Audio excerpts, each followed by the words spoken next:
Dumaan kami dito sa candy corner kasi si Avery and si Hubby mamimili daw ng candies, kaya tara. So ito na nga yung napili ni Hubby, yung favorite niyang sour punch.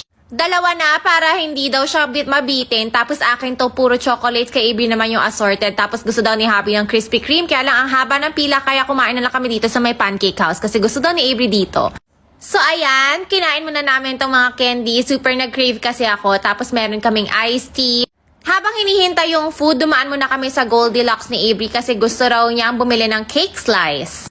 Tapos ito na nga yung food namin, yung sa amin ni Avery, spaghetti and chicken with garlic bread. Tapos umorder na rin kami ng pancake and ng waffle with fries and egg.